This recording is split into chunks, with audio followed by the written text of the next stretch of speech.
बिलासपुर की खबर के साथ कर लेते हैं, जहां स्कूलों में मंत्रोच्चार से जुड़ी एक बड़ी खबर है। मंत्रोच्चार के खिलाफ लगी याचिका खारिज कर दी गई है। अब स्कूलों में मंत्रोच्चार के खिलाफ लगी याचिका खारिज हो चुकी है।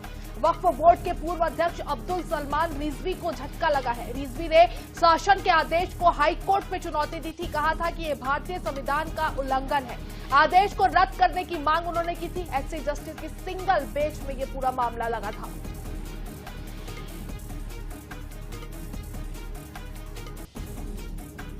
तो छत्तीसगढ़ के सरकारी स्कूलों में मंत्रोच्चार का आदेश अदालत की चौखट तक पहुंचा और इस मामले पर अब बड़ा अपडेट यह है कि मंत्रोच्चार के खिलाफ लगी याचिका को खारिज कर दिया गया है। तो स्कूलों में मंत्रोच्चार से जुड़ी बड़ी खबर है। मंत्रोच्चार के खिलाफ लगी याचिका को खारिज कर दिया गया है। तो राज्य सरकार के फैसले को हाई कोर्ट में आपको बता दें चुनौती दी गई थी। याचिकाकर्ता का यह कहना था कि यह आदेश संविधान का उल्लंघन करता है, जबकि सरकार इसे भारतीय संस्कृति और मूल्यों से जोड़कर देख रही थी।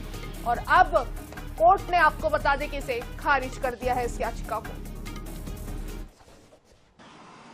देखिए, हम लोगों ने बच्चों को शिक्षक शासन संस्कार और उसके अंदर एक सकारात्मक ऊर्जा का संचार हो, उसको ध्यान में रख के हम लोगों ने अलग अलग प्रकार के मंत्रों का उच्चारण के लिए शासन ने एक आदेश जारी किया।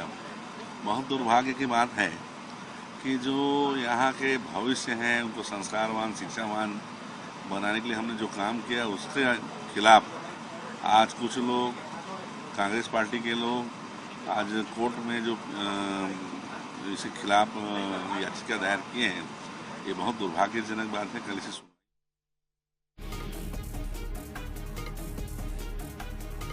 तो मंत्रोच्चार के खिलाफ याचिका लगाई गई थी, जिसे खारिज कर दिया है कोर्ट ने।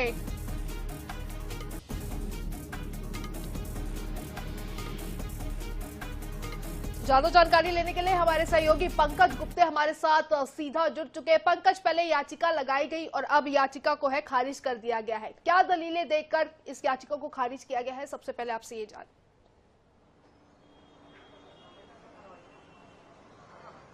देखिए, मैं आपको बताना चाहता हूँ, छत्तीसगढ़ वक्फ बोर्ड के पूर्व अध्यक्ष रिजवी जो है, उन्होंने हाई कोर्ट में याचिका दायर की थी, जिस पर राज्य शासन द्वारा जो स्कूलों में मंत्रोच्चार को चालू करने के लिए एक आदेश जारी किया गया था जून में, उसको चुनौती देते हुए हाईकोर्ट में याचिका दायर की गई थी।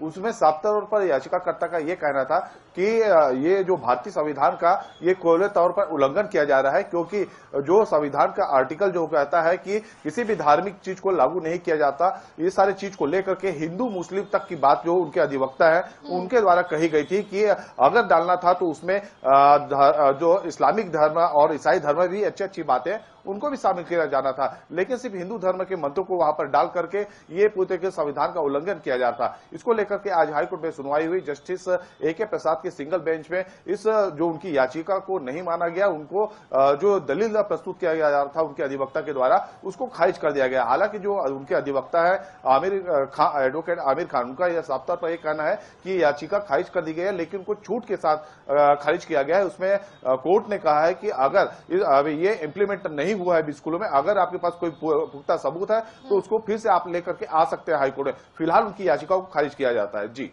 तो बिल्कुल याचिका को खारिज कर देगा। याचिका जब लगाई गई और उसमें यह कहा गया कि सिर्फ हिंदू मंत्रों का पुस्तकों में जो है, वो बुक्स में जो है सिर्फ हिंदू मंत्रों को रखा गया है, तो इसके क्या सबूत थे, किस बेसिस पे ये याचिका लगी थी?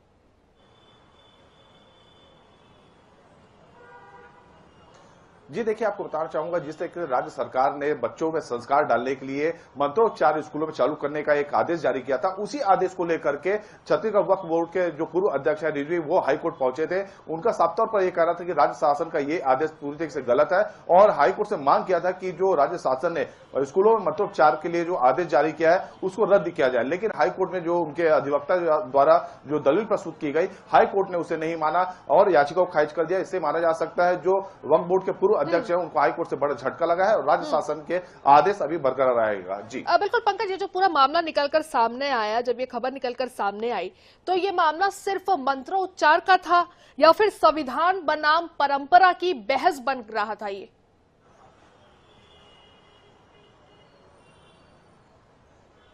जी, जैसा कि मैंने आपको बताया कि राज्य सरकार जो स्कूल शिक्षा मंत्री है उनका एक उद्देश्य था कि जो बच्चे हैं वो संस्कारवान बने। जो मंत्रोच्चार होता है भोजन के पूर्व जो रहता है मंत्रों का करना और जो भोजन के बाद और स्कूल में आने से पहले, तो ये सारी चीज को लेकर के उनकी मंशा साफ थी कि जो हमारे जो प्रदेश के जो बच्चे हैं वो एक अच्छे संस्कार पाए और जो मंत्र उच्चारण से जो संस्कार मिलता है वो स्कूलों में चालू किया जाए। इसको लेकर के जो पूर्व अध्यक्ष है उनके तरफ से ये उनको कहना था कि जो अधिवक्ता है कि हिंदू मुस्लिम किया जा रहा है, क्योंकि अगर सिर्फ हिंदुओं के मंत्रों को वहां पर डाला जा रहा है तो दूसरे धर्मों के भी मंत्रों को डाला जा सकता था, लेकिन इसको नहीं डाला गया। इसको लेकर के उन्होंने हाईकोर्ट में चुनौती दी थी, इसको हाईकोर्ट ने नहीं माना। जी तो बिल्कुल हाईकोर्ट ने फिलहाल इस याचिका को तो खारिज कर दिया है, लेकिन अगर आपसे मैं जानना चाहूं, अगर इस फैसले की अगर हम बात करें तो अगर कोई ये बच्चा है, कोई छात्र है या उसके अभिभावक है, अगर वो नहीं चाहते हैं कि उनका बच्चा जो है या बच्चा वो खुद नहीं चाहता है कि हम मंत्रोच्चार ना करें, सबकी अपनी अपनी राय है, सबका अपना अपना फैसला होता है, तो ऐसे में क्या कुछ नियम बनाए गए हैं कि किस तरीके से उसकी सुरक्षा की जाएगी?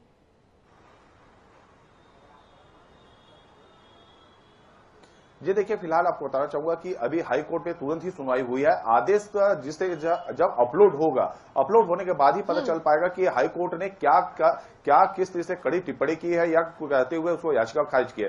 दूसरी बात, जो बच्चे नहीं पढ़ना चाहते, भारत का हमारा संविधान हमको फ्रीडम देता है कि हम क्या चाहते हैं क्या नहीं करना चाहते, लेकिन कुछ शर्तें भी होती है। अगर आप सरकारी स्कूल में जा रहे हैं, किसी स्कूल में जा रहे हैं, अगर आपको राष्ट्रगान राष्ट्रगीत गाना है तो गाना पड़ता है, लेकिन अगर कोई जबरदस्ती थोपने वाली बात भी नहीं कही जा सकती। लेकिन फिलहाल अभी जो स्कूलों में मंत्रोच्चार के लिए जो आदेश जारी किया गया है, अभी देखना ये होगा कि जो याचिकाकर्ता के जो अधिवक्ता है वो किस तरीके से सबूत जुटाते हैं, वो दोबारा हाई कोर्ट की शरण लेते हैं। जी हाँ बिल्कुल, बात तो बिल्कुल सही है। हाईकोर्ट ने बिल्कुल सही कहा है कि सबूत क्या है कि सिर्फ मंत्रों का ही, उन पुस्तकों में सिर्फ हिंदू मंत्रों का उपचार। और सबसे बड़ी बात यहाँ ये हो जाती है कि किसी भी विषय को तुरंत ही, बहुत जल्द ही हिंदू मुस्लिम में तब्दील कर दिया जाता है, तो ऐसा ना हो, यही हम भी चाहते हैं। फिलहाल देखते हैं आदेश की कॉपी जब अपलोड होती है तो क्या कुछ उसमें रहता है। फिलहाल आपने जो इतनी भी जानकारी हमारे साथ साझा की है पंकज, उसके लिए आपका शुक्रिया।